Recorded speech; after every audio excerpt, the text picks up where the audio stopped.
What?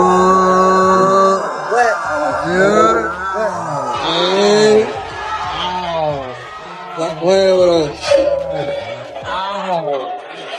You know, these guys right here from Harlem made us dress different, talk different, walk different, rap different, all the way in Canada.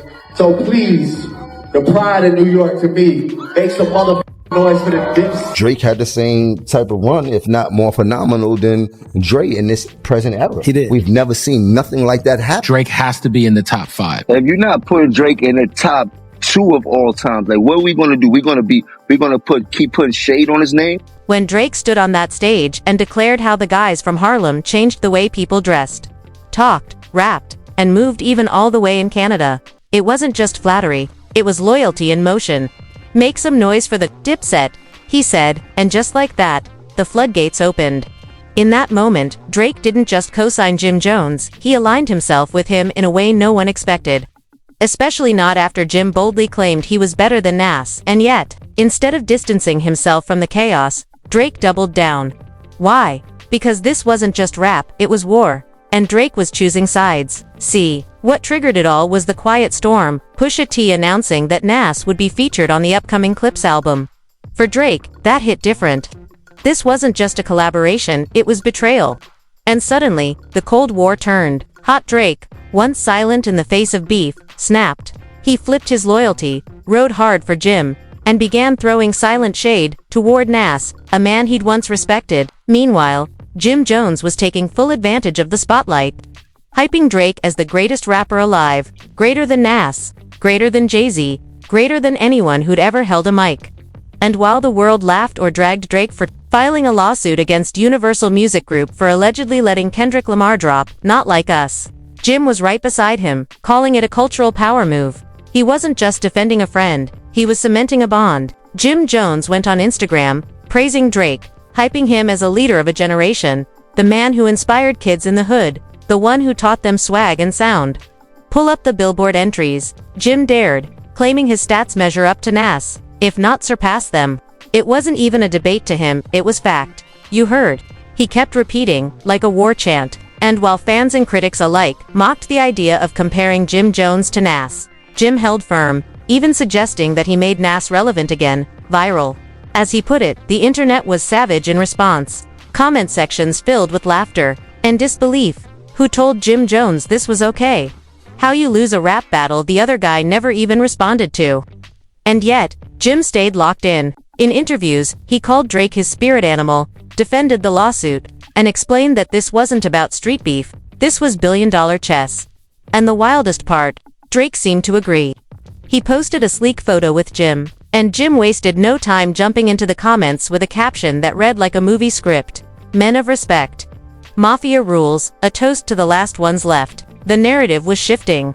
Drake, the megastar, aligning himself with Jim, the agitator. Fans began asking, was this real or just a clout play? And while most rappers distanced themselves from Jim after his Nas remarks, Drake leaned in. Why? Because this wasn't about honor. It was about strategy. Drake saw Nas siding with Pusha T, Kendrick, and even Pharrell, all of whom had deep-rooted beef with him. So instead of staying quiet, Drake made his move public, messy, and deliberate. He picked a loud, controversial soldier in Jim Jones and stood by him as if to say, if you're rolling with my enemies, I'm empowering yours. The loyalty game was in full swing, and Drake was playing for keeps. What the world saw as desperation, he saw as dominance. In interviews, Jim kept praising Drake, calling him the most influential artist in the past decade. He said Drake changed the way we listen to music, helped every top rapper's career by hopping on tracks or bringing them on tour, and deserved more respect than he gets. It was a full campaign, and Jim wasn't backing down. At one point, he even said Drake had done more for the culture than most of these so-called legends. The Dipset ties ran deep, and Drake, long a fan of Cam'ron, Juelz, and Jim, had been publicly aligned with Harlem for years. In fact, in 2023, Jim Jones crowned Drake the honorary 5th member of Dipset, a title that now looked like more than fan service. It was positioning. Because when Drake saw Nas team up with Pusha T on track 12 of the upcoming Clips album, reportedly titled Let God Sort Them Out Chandeliers, something snapped. This wasn't random, this was war. Especially with Kendrick Lamar also appearing on a track called Chains and Whips. And the whole project executive produced by Pharrell, a known ally of Pusha. It was clear. This album wasn't just about music, it was a statement. One Drake couldn't ignore. And while Nas hadn't thrown a single diss, his silence and collaboration choices spoke volumes. For Drake, that was enough. If Nas wanted to stand beside his enemies, then Drake would raise up his own army, starting with Jim Jones. And while Drake moved in silence, his intent was loud, calculated, surgical, and rooted in pure emotion. Because behind the scenes, his camp was already buzzing. Sources close to Drake said he felt deeply betrayed by Nas, a man he never disrespected, never shaded, always praised. This wasn't just disappointment, it was a rupture in his inner narrative. See, in Drake's mind, he'd always given Nas his flowers. They weren't close, but there was mutual respect, or so he thought. But now, Nas was posing next to Pusha T, locking in a long-anticipated collaboration. And doing it on an album that also featured Kendrick Lamar, the same Kendrick who just dropped a vicious takedown track in Not Like Us, sparking the biggest lyrical war of the decade.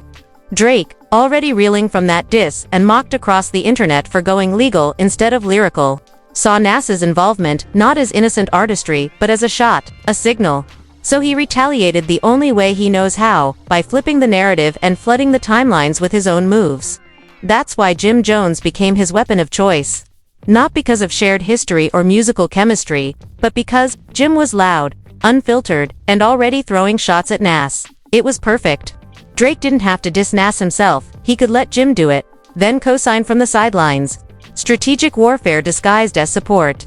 And Jim, he ran with it. In his sit-down with Angela Yee, he doubled down once again, insisting that Drake wasn't just great, he was the greatest of all time. He said Drake changed the culture, shaped the sound, gave the blueprint. And when asked why he was so invested in backing Drake, Jim said it plain: "He's my spirit animal." That quote alone sent shockwaves. Meanwhile, the internet stayed. Ruthless memes, parodies, think pieces, everyone weighed in. Some said Drake looked desperate, clinging to a weaker ally to make a bigger point. Others said he was playing chess while the rest played checkers. But what nobody could deny was this: Drake was hurt, the kind of hurt you don't post about but you bleed into your moves. And what made it sting worse was Nas's silence. No clapback, no tweet, no bar, just elegant stillness. That silence became the loudest message of all. Fans started pointing out the contrast, while Drake and Jim scrambled to control the story. Nas stood above it all, untouched, unbothered. Then came the Rolling Stone interview with Pusha T, where he confirmed the Nas collab had been years in the making. That interview hit like a missile because now it wasn't just theory. It was confirmed that Nas willingly entered the same camp as the man who delivered one of the most brutal diss tracks in hip-hop history, The Story of Adidon. That track, it didn't just wound Drake, it rewrote how the world saw him. It exposed the secret son, tore down the facade, and humiliated one of rap's most polished stars. Drake never recovered. Not really. He smiled through it, gave carefully scripted answers, but the sting never left. So now, watching Nas, the so-called elder statesman, align with the one man who gave Drake his biggest L.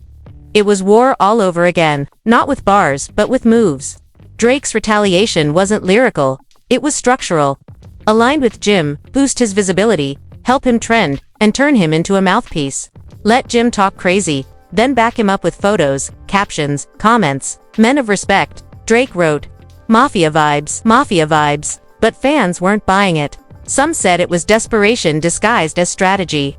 Others argued Drake was making it worse by not going toe-to-toe with Kendrick or Pusha directly.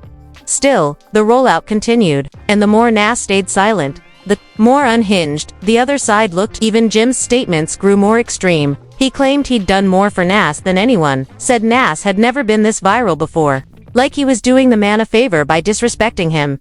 The arrogance stunned even Jim's own fans. Commenters flooded his posts, calling him a clout chaser, a man-child, a desperate voice, yelling into the void while Nas sat on a throne of respect. One person wrote, "How you start a rap war, and the other dude doesn't even look your way." Another added, "Nas didn't need to drop a bar, he already won." Even legends like Arzia weighed in, calling Nas the Bobby Fischer of MCSA prodigy, whose lyrical mind was light years ahead of his peers. And just like that, the conversation shifted. The more Drake and Jim tried to drive their narrative, the more fans started celebrating NAS. Clips of old interviews resurfaced. Classic Nas bars trended on TikTok, and the announcement of the Clips album became the biggest story in hip-hop. Because now it wasn't just about music, it was about alliance. Nas, Pusha, Kendrick, Pharrell, a lyrical axis forming right under Drake's nose. And while Drake scrambled with lawsuits, shady captions, and petty alignments, the other side just kept stacking talent.